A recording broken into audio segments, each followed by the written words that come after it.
Okay, so let's solve this problem in theory of structures under the topic beam deflection. So let's use the double integration method to solve for the deflection at the free end. Saan yung free end? Dito sa B. Okay, so ano gagamitin natin? Again, PIM tayo dyan. Okay, so paano ulit yun? Maglagay ka muna kung saan yung starting point. So I choose dito ako mag-start sa left. So may fixed end.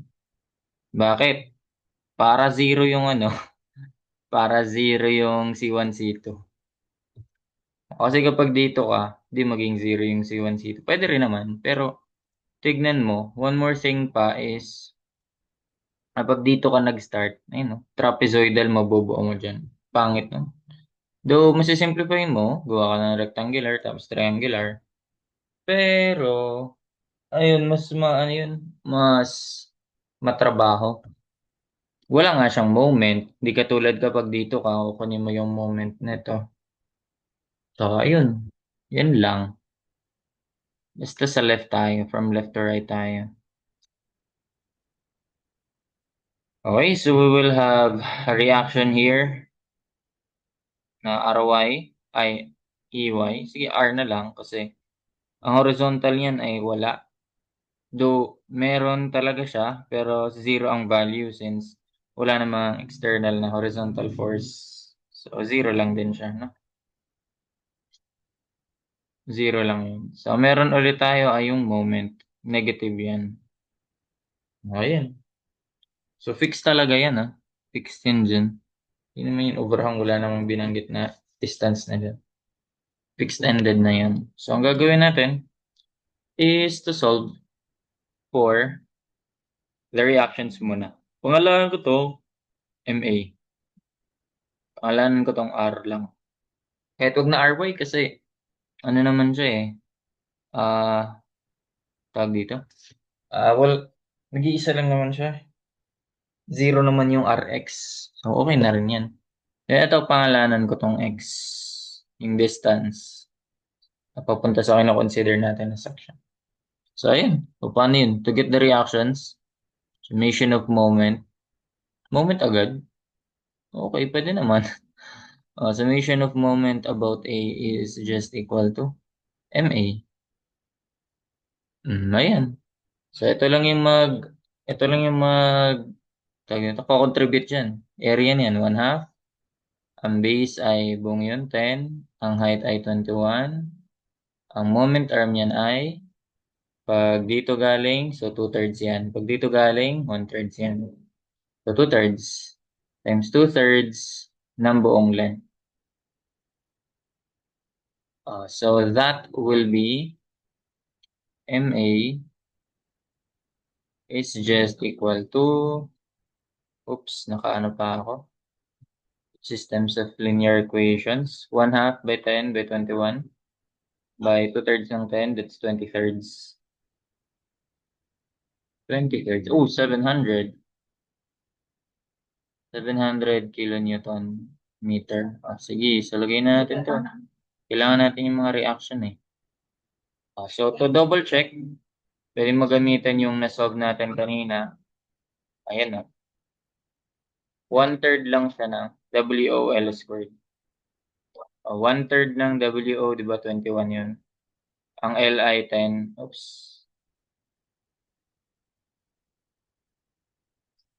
1/3, 21 by length squared.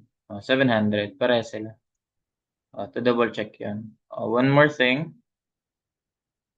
is yung summation of forces along Y naman. Para makuha natin yung reaction na. So, summation of forces along Y equals 0. So, that was, okay, ano na yun? That is R equals area na lang. Area lang yan, walang moment arm. So, that's 1/2. Ang base ay 10, ang height ay 21. Ilan yan? 0.5 times 10. Parang 10 divided by 2, 5 times 21. Ilan yun? 105 kilonewtons. Check natin dito. Ang formula naman ng R ay 1 half lang ng WOL. Ayun nga, 1 half ng WOL. 1 half ng WOL. So, yun na rin yan. 1 half ng WO, 21 times length 10. 105 kilonewtons. So, yun na, may mga value ka na. So, substitute na natin yan dito. Palitan na natin. So, this is 105 kilonewtons. And yung MA natin ay 700, di ba? 700 kilonewton meters. So, ayun.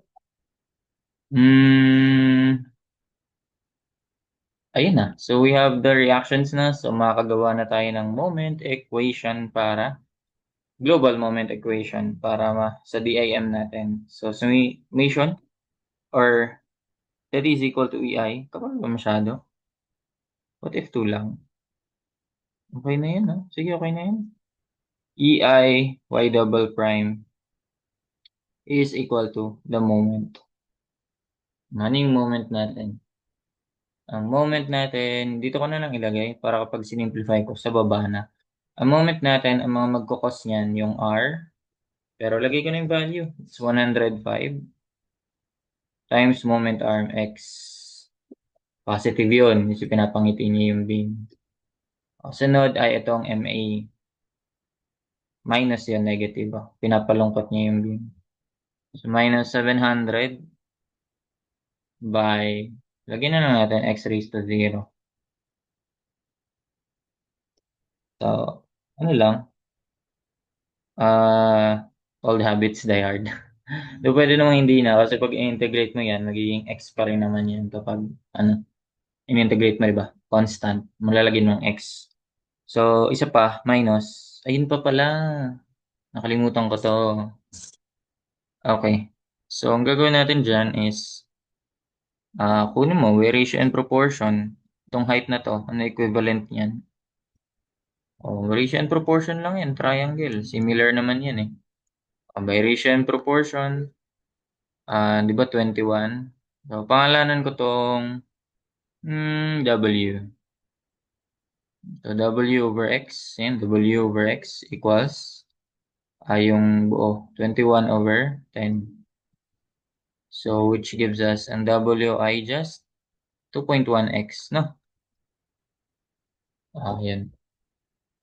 21 divided by 10, 2.1x. W over x, 21 over 10. Tama. 2.1x. So, yun yung W natin. 2.1x. Pero syempre, nakaano lang yun. Dito lang yan banda. Lagay ko na nga rin. Naka-express na naman yan in terms of x eh. That is equal to 2.1x. So, kung kukunin mo yung area niyan, yung moment yan, area muna, 1 half, tapos base ay 10. No, hindi na 10, kundi x na lang. Or ang gagawin ko, base times height, 1 half, base times height, 2.1x times x, so x squared na yun. Ang moment arm niya na lang. Ang moment arm niya, pag papunta dito ay 1/3 na lang, di ba? So, dito naman tayo magmo-moment eh. So, 1/3 ng x. O 1/3 ng x. Okay na ba yan? Yan na ba yun? R, tapos yung moment, tapos yung load. Okay, tama.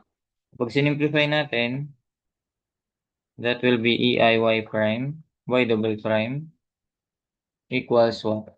105 x minus 700 x to the 0 minus, hindi ko na momental yan. So that's 2.1 divided by 6. Sige, okay na yung 0.35. Yung mas madali isulat. 7 over 20 na lang. 7 over 20. Di ba? 1/6 ng 2.1, then x cubed. Ayan. So, mas madali siya tignan kaysa sa nauna. After niyan, simplified na yan, integrate na tayo.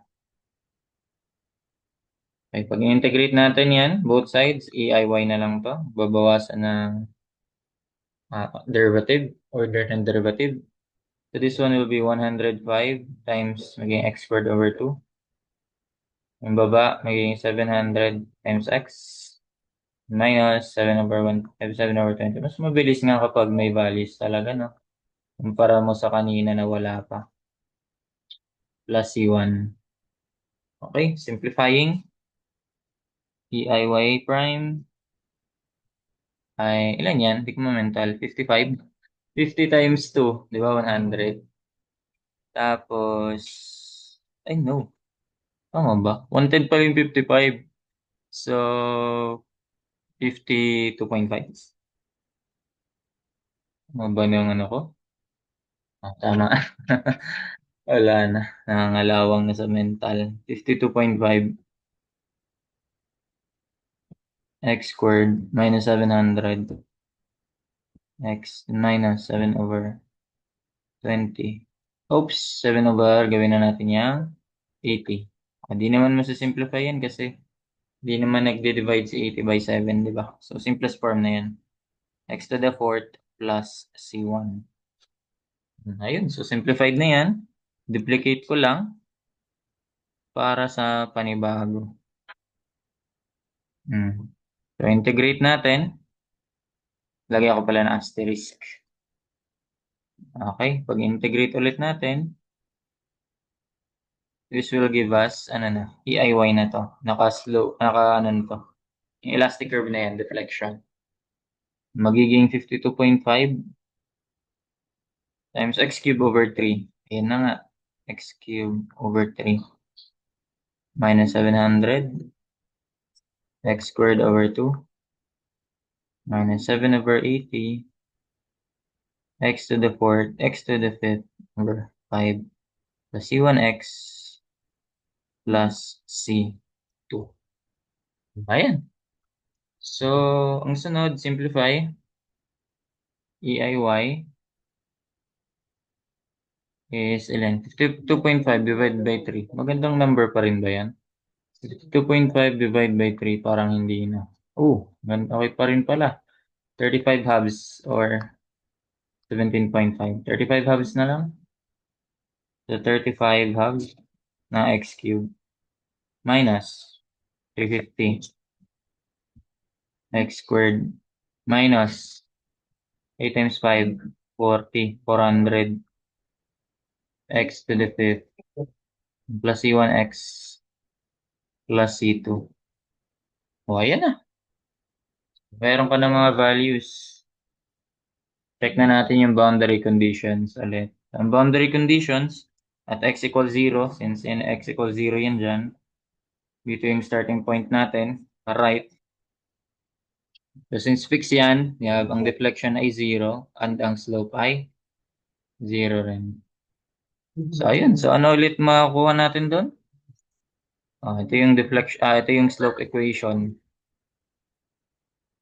Okay, so by boundary conditions, and by boundary conditions, at x equals 0, y prime equals 0. So, ayan. Makukuha natin dyan. Ito, y prime 0, x0, x0, x0. Ibig sabihin, and 0, 0, 0, 0. So, C1 equals 0. Di ba? Sunod, ito.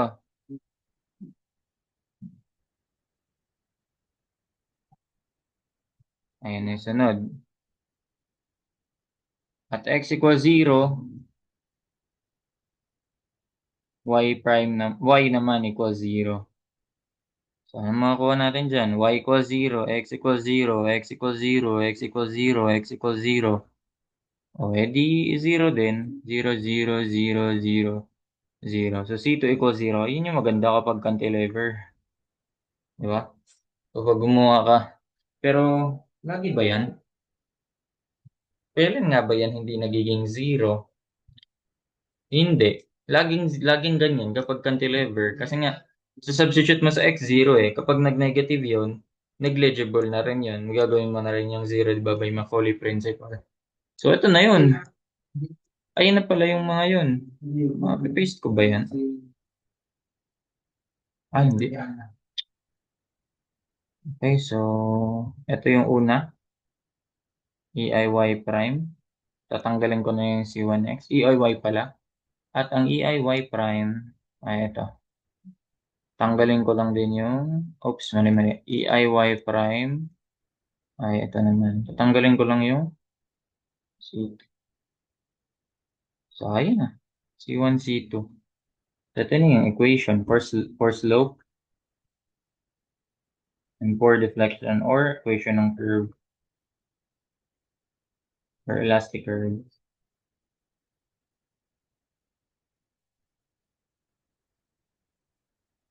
Ayan. So, kung ipapakompute sa atin, yung slope and deflection, yung ginawan ko naman yan ng formula. Check natin. Duplicate ko na lang ulit. So, yun na yung slope, ayun yung equation ng slope and elastic curve. Ano tayo? So, ayun na. Kapag at x equals 10, solve natin si slope and deflection. At x equals 10, so ito na yan. Slope muna. Ay, kalimutan ko tanggalin. Wala na tong C1, C2. Ayun na mga natatanggal. Yan lang. So at x equals 10, ang slope natin ay, ayun. At x equals 10, our slope will be, palitan mo lang yan ng 10.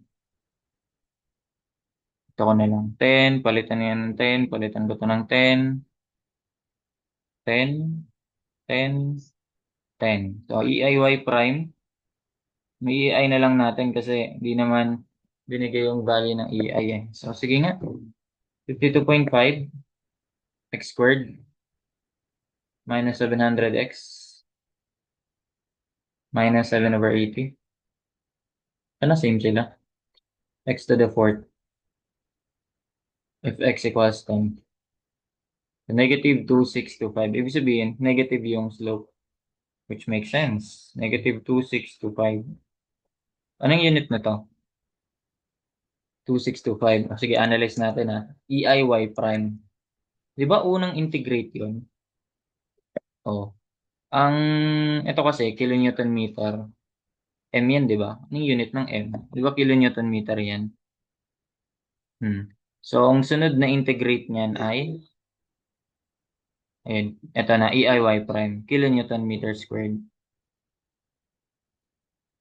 Yun din yung unit ni C. Then, sunod, pag in-integrate mo ulit, maging kilonewton meter cube na yan. Which is yung unit naman yan ni C2. Tsaka yung sa deflection in EIY. So, ito pala kilonewton meter squared, EIY prime kanina.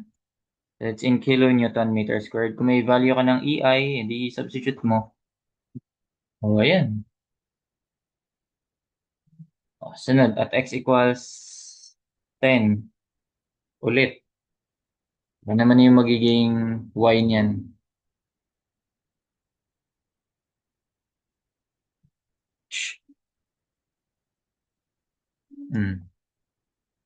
EIY naman. So still, ganun pa rin. Palitan mo yung x ng 10, x. Ilan ba yung pinalitan? Papalitan mo lang yun ng 10, ng 10, ng 10. So that will be EIY. Solve na natin. Maging 35 halves x cube. Tapos, minus 350. Minus 350 x squared. Minus 7x to the fifth. Over 400. If x equals 10 pa rin, negative 19250. Negative 19250. So, EIY prime yan, kilonewton, meter, cube. Ay, EIY pala, in deflection. Which makes sense kasi ang unit naman natin for EI, kilonewton meter squared. Pag dinivide mo, yan, meter, ay unit for length deflection. So, sige nga, try nga natin itong na-derive natin. O, try natin yan. Direct lang natin yung WO. Siguro sa M ko ilagay yun. Trip ko lang. WO mx squared kasi load eh. Trip ko lang. 24 times length. Siguro D na lang. Or B. Para beam weight. Beam length. MX. MX lang pala no. Kamali pa ako. MX over 24B. Tapos 6L squared. Naka B. 6B squared. X. Length minus X cubed. Then minus 8LB cube. Cube. Ano yung ano natin 21 kilonewton, XI 10, ang BI 10. Pares pala sila. Yung L at B, yun 2625, same. Negative 2625. What about yung deflection? Ano mo babago? Modify ko na lang to. WX squared over 120L. Ito yun, 120 B. Tapos 10 L squared X minus X cubed. Pares X cubed. Oo na. Then minus 20L cubed. 20L cubed. Negative 1950. So, same sila. Ayan, that's it for this pag-solve mo ng ah, double integration method. So, pwede mo kung tatanungin dyan, yung shear and moment, sige, pakita rin natin. Shear and moment diagram. Nire-require eh. Sige, gamitin natin. Solve natin. Usad ko lang to. Ayan. Para dito ko ilagay yung shear and moment. Para kayong elastic curve na rin. Okay, so extend ko lang to. Kaya pa ba? Hindi na.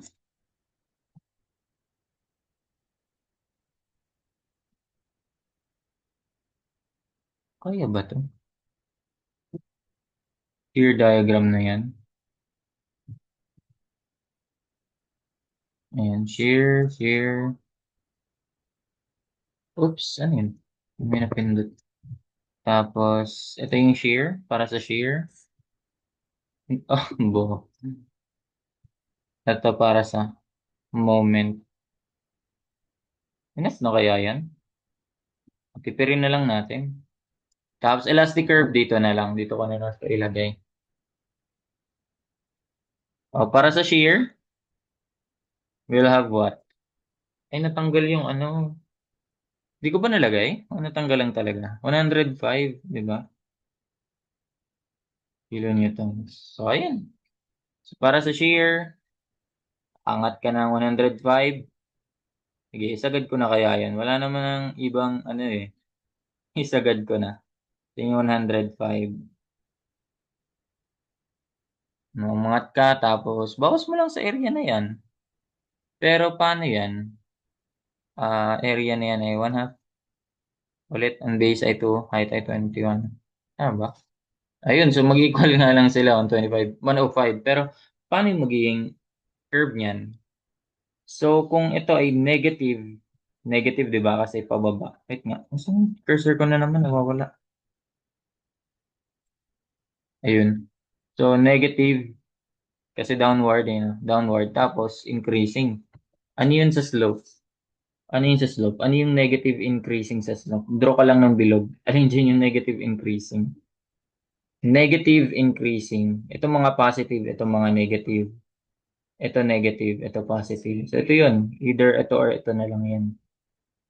So ano dyan yung increasing? Parehas to negative slope eh. Negative slope. So, negative increasing. So, ito decreasing to mga tis. Di ba? Negative decreasing. Ito yun. Negative increasing pala. So, ito pala yun dapat. Yun. Pag ganyan pala ang share natin. Negative na increasing. Tama. Ay, decreasing yun eh. Ito pala. Negative increasing. Dali ako dun. Ito pala. Negative increasing. Kasi, ang increasing slope ay yung papunta ka sa vertical. Kasi ang zero slope ay horizontal, di ba? So ito pala yun, tama pala. Dali ako dun. So ito, ayan. Itong buong ganyan, ganyan yung shear. Ah, okay na ba yan? Hindi siya maximum dito. Ni, ni, boom. Okay na yan. So ayun, no? Um, Negative slope, pero, ayan, increasing. Pag ganyan siya, pupunta siya sa ano? Pupunta siya sa vertical, which is, yun nga, tawag nito, undefined. Or 1/0 kasi yun. So, pag limits, infinity. Infinity yun. So, ayun siya. For the, for the shear. Ang moment, ayun, saan banda dyan yung maximum moment? Eh di, nasa taas din, aangat ka. Negative nga siya. Ibababa ka pala para sa moment. Negative 700. Binabaan ko na sobra. Negative 700. Oh, ayan. So, tapos, magiging ano niya na, para mabalik siya, area na lang nito, positive. So, this one is positive, pero decreasing. Positive, positive increasing pa rin pala, increasing slope. So, ganun din. So, positive naman siya. Pag ganito naman yan. Ay, positive increasing. Ay, wait nga. Ganito na pala. Dadali talaga ako dun ah.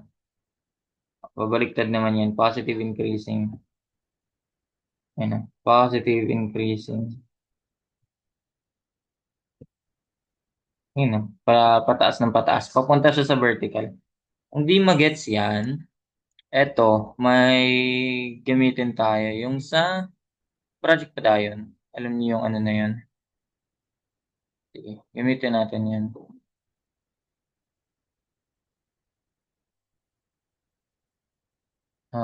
Project pa yun na libro. Ay, scan ata yung topic. Tignan natin.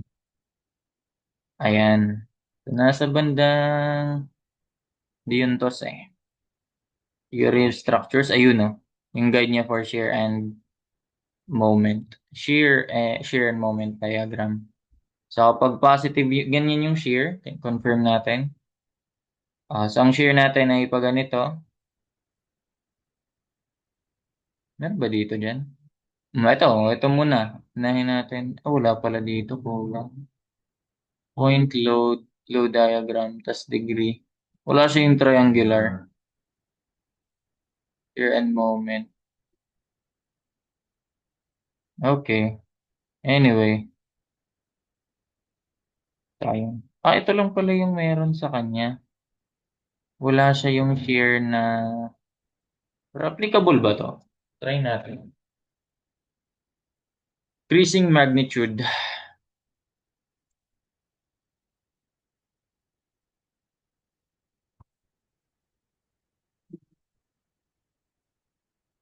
Parang ganun nga rin.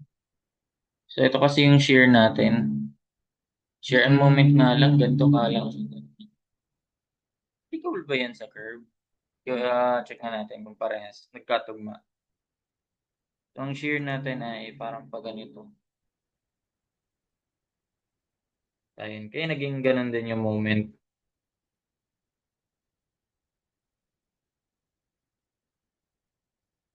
And for a while. So, continuing. Ito gamitin natin yung kay Hibbeler kasi meron siya no pag uniformly varying yung load natin. So, in this case, parang pa ganito. So, saan siya katulad? Tulad siya nito. Nakikita ba yung dinadro? Wala, bakit di ko makapagsulat? Oh, di ako pwede magsulat. Tama ba? Okay. Basta ito yun. Ito yung katulad niya. So, magiging shear niya ay ito. Negative increasing slope.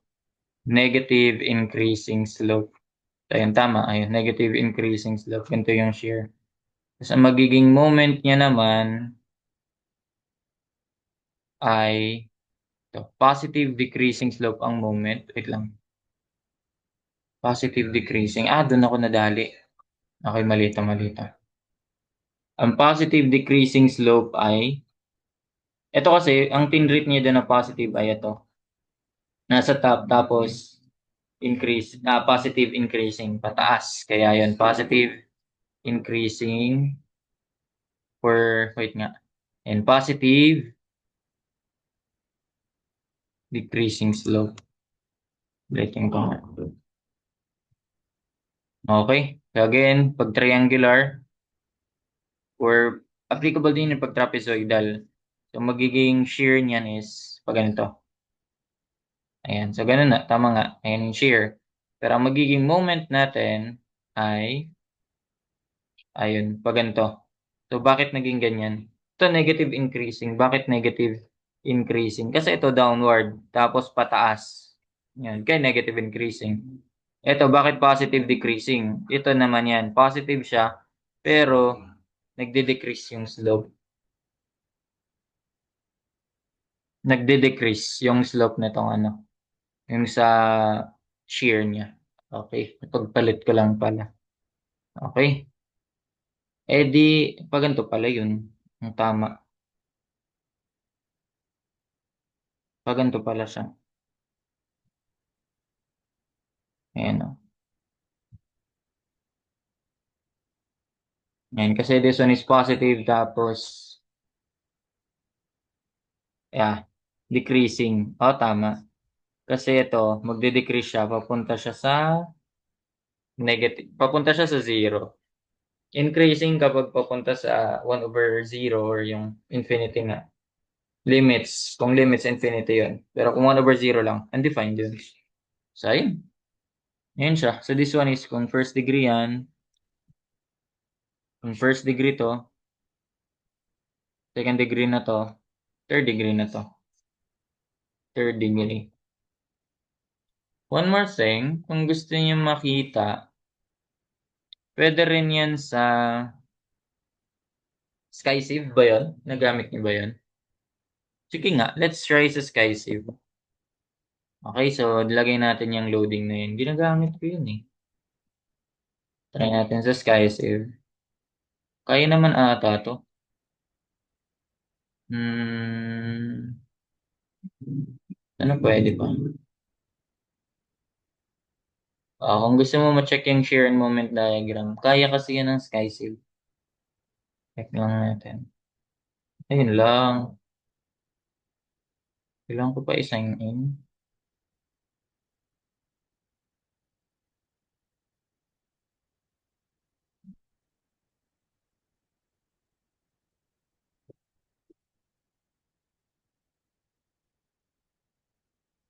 Ayun. So, dito tayo sa beams. May free naman yan sila dito eh. Ano ba yan? Ayun yung beam mo. So, ano yun? Meron kaya yan dito? Baliktad na loading. So, 2110. Bagay.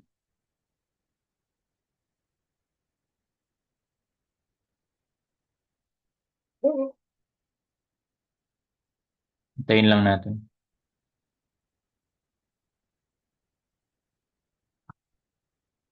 Skip nyo na lang. Pinanood. Ayoko na ikat.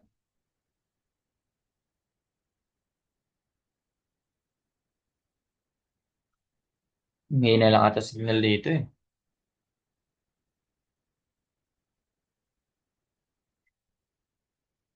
Full na pala ako. Hmm. Bagal. Grabe yun. Ano tagal? End ko na lang ba? Huwag na lang ba?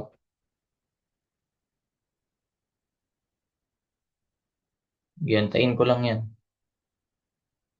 Play ko na lang kapag pause ko lang muna. Play ko na lang kapag lumabas na. Okay, so ito na. Nag-load na. Tuloy natin. So for beam length, 10 meters. 10 meters yun, di ba? Ayan na. Back tayo. The supports, sa fix lang meron. And that is 0 meter from the left end. Ayan. Tama ba? Okay, then sa section, point loads, moment, distributed loads na tayo. So downward yun. Starting position at 0 and position ay 10. Starting magnitude ay 0 and magnitude ay 21. Then load keys, kahit wag na dyan. So ito yun, di ba? Sige nga, tignan nga natin. We'll see. Ito, makakompute niya na yung reactions niyan, tsaka yung shear and movement. Tara! So, ayun, 105 ang reaction. So, 705 yung moment. Same, 105, 700. So, shear and moment na lang to. Oh, ito yung moment. Baliktad to eh. Naka-reverse. Ayun, no? Oh, tama nga. Same tayo. Same na lang sa shear and moment. So, ito ganito yung shear. Na lito lang kasi kanina. Tapos, ang moment ay naka-reverse. Oops. Naka-reverse. Ito naman yun. Baliktad lang yung kanina. Ayun, parehas naman na. Ang maximum ay 700. And then sa shear maximum ay yun, 105. So, ayun. That's it for this. Ito, 965. Ah, ito pala. Total deflection, 9625 din, ah. Naka-ano yan eh. Naka-over EI kasi yan eh. Di ba? Naka-over EI yan. Wala tayong nilagay sa EI eh. 9625. Ang laki naman kung 9 meters, di ba? Laki masyado. So, di ba? Naka-EI tayo dun, di ba? 96. Ay, wait lang. Hindi pa pala natin na-compute yun, no? 9625. Eto. 19,250 kilonewton meter. Di-divide mo pa yan sa EI. Nagkaiba na nakuha. Ano kaya ginamit dito? Nag-assume na kaya yan ng EI? Anong ginamit na EI dyan? Ayun. Yun lang naman. Di natin ma-unlock yung iba. Pang free lang. So, ayun. That's it for this problem. Sundan natin yan ang area moment. Gamitan natin. Na ito naman. Tada! This one. Ayun. It's for the next video na. Thank you.